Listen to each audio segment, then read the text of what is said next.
How did the Ace family lose $100 million? The Ace family are an American YouTube family that are located in Los Angeles, California, and they are known for their uploads of things like challenges, family life, prank videos, and just regular lifestyle vlogs. The family consists of parents Austin and Catherine and their 3 children. The channel began with just Austin and Catherine in 2016 and quickly gained popularity through the videos the couple would upload of them pranking each other. After gaining a small following, they began to upload more daily content with challenges and vlogs, and eventually they found their pace of weekly uploads, and from there, their following only grew. They were doing well, and even right now, their channel sits at an impressive 19 million subscribers, which is no small feat. Their videos are averaging 1 to 2 million views each, and they continue to upload weekly, so it seems as though things should be fine. So why is their $10 million home being foreclosed? Well, to get the full scope, we have to take a step back. The Ace family, as successful as they've been, they've had more than their fair share of controversies throughout the years. Before I dive into some of these controversies, I just want to make it as clear as possible that nothing in this video is about the children in this situation. They are on the channel, of course, but this video is all about Catherine and Austin and their families, but it has nothing to do with the innocent children who exist in the household.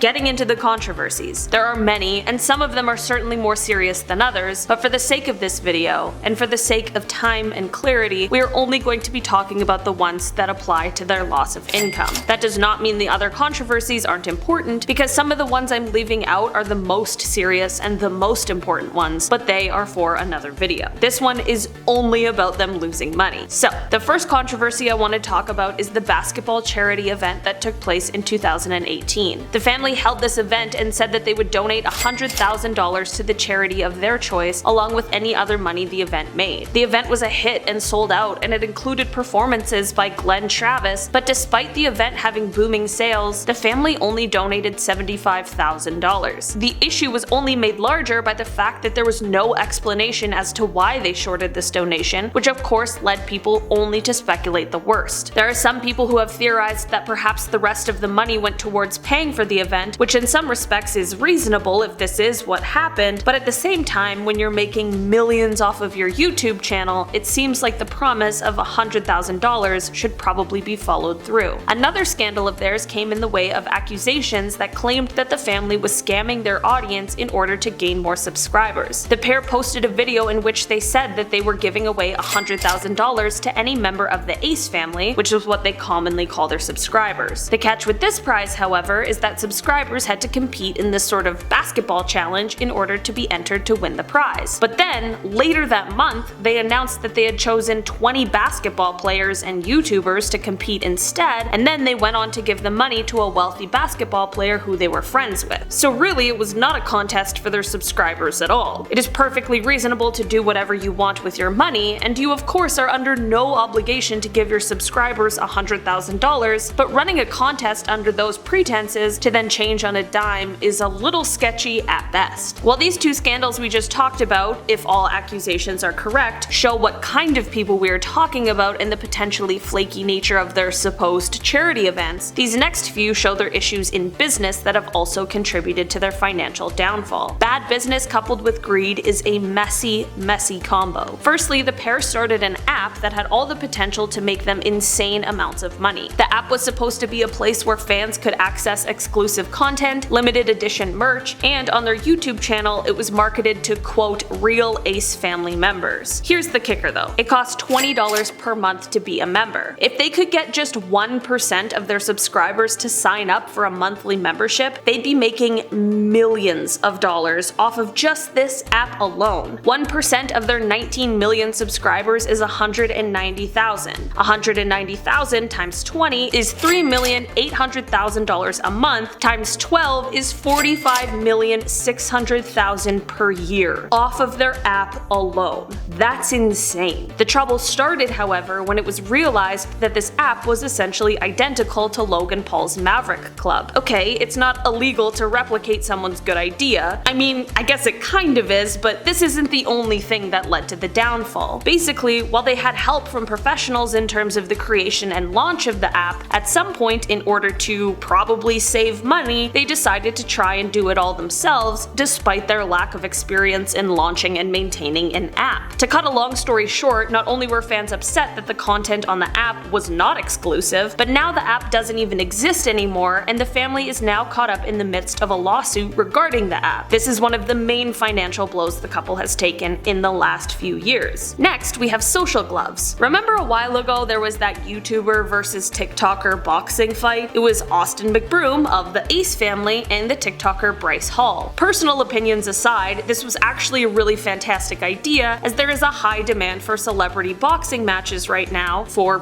whatever reason. So in theory, this should have been a smashing success on its own, right? Well, of course, the reason we're all here obviously suggests otherwise. Austin was the one who created Social Gloves and was the one who was supposed to be hosting this TikToker versus YouTuber boxing fight. There are lots of rumblings about things that went on behind the scenes leading up to the event, with people who were involved thinking that it was not even going to happen. The event, while hyped up quite a bit, did not sell nearly as many tickets as anticipated, and this is apparently due to Austin not taking advice from any of the marketing companies who were also involved. Regardless of the amount of tickets not sold, no one involved ended up getting paid. That's obviously a huge issue. Not only is this a negative mark on his social reputation and will definitely dampen future opportunities to work with big names, but it also got the family tied up in a multitude of lawsuits because people need to get paid for their work, regardless if that means losing money for you. Throwing an event is a risk, and that's why it takes the organizers a lot of hard work, and it takes a team. This really was like the Fyre Festival of celebrity boxing. I'm not so sure if this one is similar to the other controversies where it seems like greed might have been a factor, and it might more so be a reflection of poor business choices. The final scandal we have to talk about today is in reference to 1212 Gateway, which was Catherine's new skincare and cosmetics line. We have all seen firsthand how big cosmetic lines can get these days. We don't have to look any further than Kylie Jenner or Rihanna, and Catherine had all the resources in the world, so what could have gone wrong here? Well, what's crazy is that in the first 30 minutes 1212 Gateway was launched, it made over $1 million.